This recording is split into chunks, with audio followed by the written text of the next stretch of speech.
Bienvenue pour cette analyse consacrée aujourd'hui aux routines matinales. On va explorer ensemble comment des gestes assez simples, mais validés par la science, peuvent vraiment améliorer notre bien-être au quotidien. Notre source principale, c'est un document intitulé La santé est ce qui compte. L'idée, c'est d'en tirer des conseils pratiques, concrets, pour bien démarrer la journée. Alors, commençons par le tout début, le réveil. Le premier point qui ressort, c'est d'une simplicité presque déconcertante, boire de l'eau. Ça paraît évident, mais pourquoi c'est si important d'après les recherches? Mais c'est fondamental, oui. Parce qu'après une nuit entière, plusieurs heures sans rien boire, le corps est forcément dans un état de légère déshydratation. Faut y penser. Et les données de la source, qui cite d'ailleurs une étude scientifique assez sérieuse, montrent que boire environ 500 millilitres d'eau, Ah oui, quand même, 2 grands verres, quoi. voilà, c'est ça. 2 grands verres, ça pourrait augmenter le métabolisme près de 30%. C'est pas rien, non?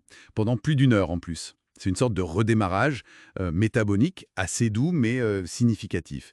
Et d'ailleurs, petite astuce, l'eau tiède, peut-être avec un peu de citron, ça aide aussi à préparer le système digestif. Un coup de pouce de 30% juste avec de l'eau, c'est vrai que c'est assez impressionnant pour un geste si simple, hein. Et après l'hydratation, interne, disons, la source nous parle d'un signal externe crucial, la lumière naturelle. Juste ouvrir les volets ou alors sortir quelques minutes.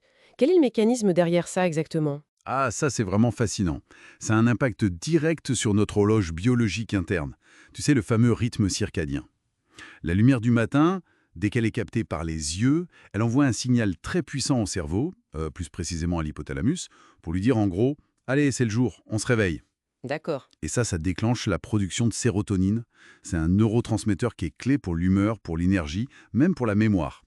Et ce n'est pas tout.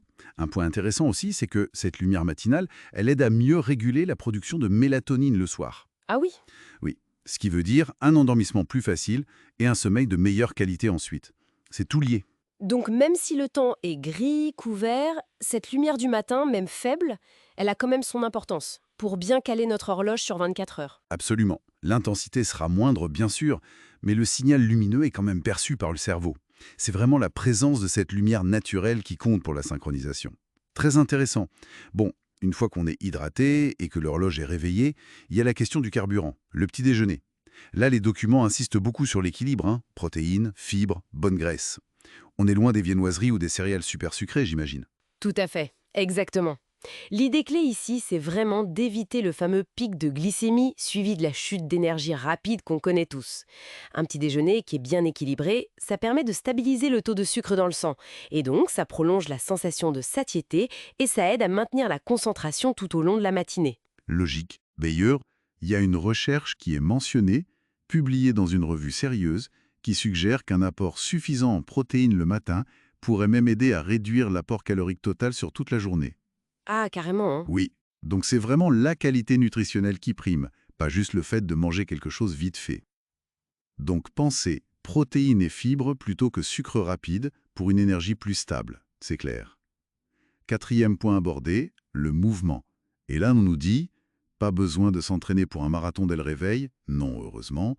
L'accent est vraiment mis sur une activation douce. Quelques étirements, une petite marche, même quelques postures de yoga simples.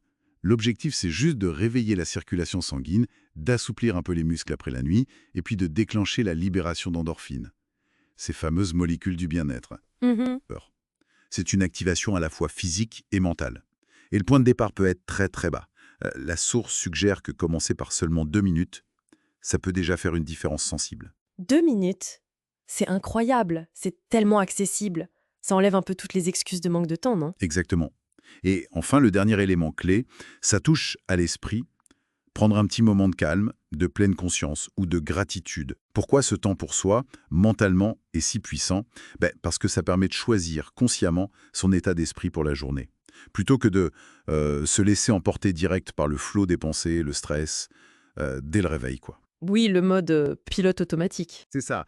C'est passer du mode pilote automatique au mode intentionnel. Les recherches qu'on a vues, notamment celles de Harvard, montrent comment des pratiques comme la méditation, même courte, peuvent influencer positivement le cerveau. Surtout dans les zones liées à la gestion du stress, à la régulation des émotions. C'est un petit entraînement mental, en fait, qui ancre dans le présent, qui cultive le calme, et quelques minutes suffisent pour démarrer ça.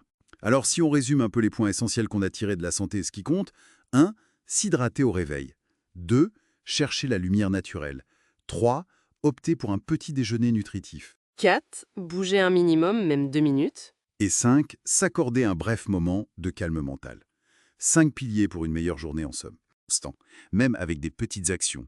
Intégrer une seule de ces habitudes, c'est déjà un super point de départ. Tout à fait. Et pour laisser une petite graine de réflexion à ceux qui nous écoutent après cette discussion, au-delà de ces suggestions précises, quelle serait peut-être la toute première petite action, aussi minime soit-elle, qu'on pourrait ajouter dès demain matin pour orienter consciemment sa journée vers un peu plus de bien-être? Voilà une question à méditer.